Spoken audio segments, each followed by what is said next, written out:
You can name the trigger, you can explain the pattern. And yet, the moment something goes wrong, a rejection, an offhanded remark, one bad day, your nervous system doesn't care what your brain knows. You're already binging Ben and Jerry's, halfway through a bottle of vodka, or blowing up at someone you love. Aloha, I'm Malu, yoga teacher for 20 years working with gay men. Don't forget to hit the subscribe button so you never miss a video. Here's what no one taught you. Those emotional responses don't live in your thinking brain. They live in your body. And no self-help workbook, no mindset shift, no gratitude journal is going to help you outthink your patterns that are literally stored in your tissues. Today, we're going to talk about how to actually reach them. Talk therapy is real work. Understanding your patterns, your triggers, your family history, that matters. I'm not going to dismiss any of that. But here's the problem. Talk therapy works on your thinking brain, the part of you that can reflect, reason, and make meaning. And that's useful, but it's not where emotional dysregulation lives. When you're in the moment, when the argument lands wrong, when the look across the room cuts deep, when you feel that familiar tightening in your chest, something much more primal is in charge, your nervous system. And for gay men specifically, there's something underneath this that most wellness content completely ignores. We didn't just grow up stressed, we grew up in a chronic low-level state of threat. The hypervigilance of scanning every room for safety, the need to perform masculinity, lower your voice, fixate on your mannerisms, just to avoid detection from people who may notice you're different and seize upon it. The way you made yourself smaller so everyone else could be more comfortable. Repeated daily for years, that teaches your nervous system something very specific. It teaches it that you are the problem that needs managing. And that wiring doesn't disappear when you come out. It doesn't dissolve when you find your people. It becomes the issues in your tissues, stored in the body, running silently in the background. That's why emotional regulation feels so hard. You're not lacking discipline. You're running on outdated software in your body that was never taught to update it. Let's talk about what's actually happening in the body. And I promise I will keep this as human as possible. Somatic just means body base, that's all. So somatic healing means it's healing that happens in the body, not in the mind. And the reason it works comes down to your vagus nerve, which is your body's regulation highway. It runs from the brainstem all the way down to your gut, passing through your heart, your lungs, your diaphragm, and it controls your nervous system's ability to return to calm after stress. When it's working well, you get triggered, your body ramps up, and then it comes back down. But when the vagus nerve has been chronically suppressed through years of emotional holding, code switching, keeping the performance going, that recovery mechanism weakens. Your window of tolerance shrinks. Things that should feel manageable start feeling catastrophic. The small inconvenience that shouldn't matter somehow matters enormously. That emotional response that's out of proportion to the moment, that's not a character flaw. Here's what most emotional wellness content misses completely.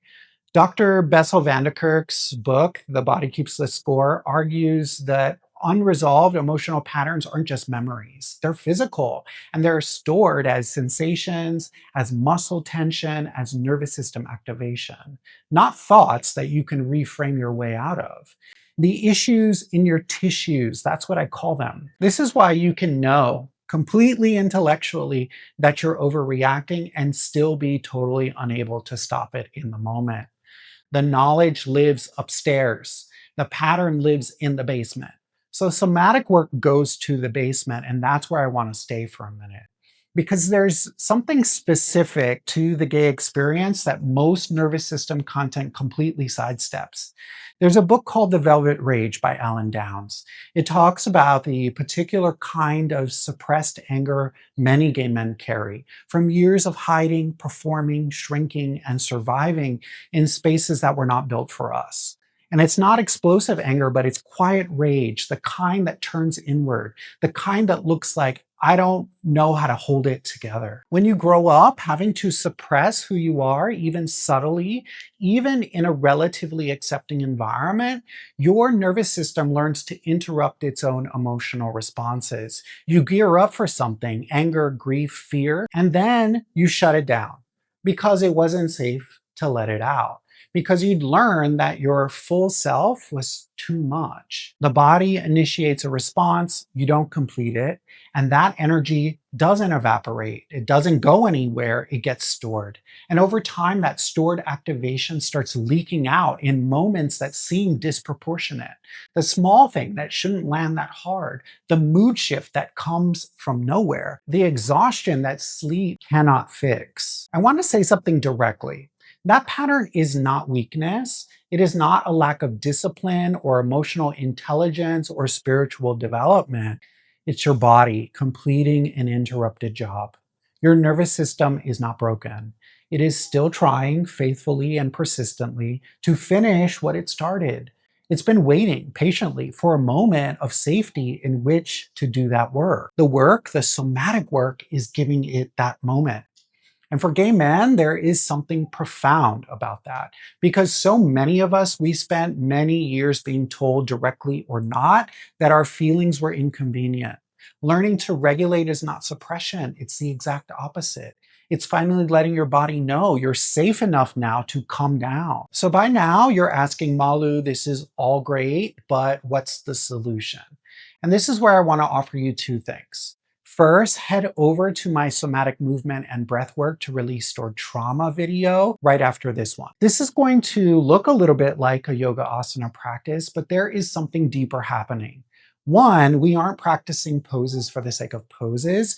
Rather, we are using poses dynamically and specifically to shape the quality of the breath. We're leaning into progressively longer exhales, which is going to stimulate both the parasympathetic nervous system and the polyvagal nerve. You can't just understand this material intellectually. You need to start to put it into practice in your own body. And not just once, but consistently, over and over again, day in and day out. That's where my second offer comes in. In the description below, sign up for my free mini course, the Daily Release Practice, which is going to give you all the tools you need to put this material into practice in as little as 7 minutes a day. You'll get my signature fears and resentment writing practice, which is designed to target the two main mental frequencies that color our negative emotions. Second, you'll get a breathing practice designed to calm the nervous system and build emotional stability. Third, you'll get the exact meditation that I use every single day. If you're ready to start feeling calm, clear, and in control, the link is in the description. So if any of this resonated, I want to hear from you in the comments. Tell me, when something triggers you, where does it show up in your body? Is it in your chest, your jaw, your shoulders?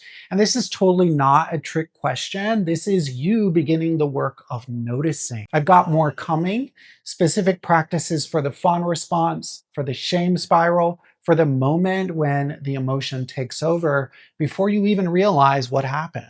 So if this was useful, subscribe. Until next time, aloha.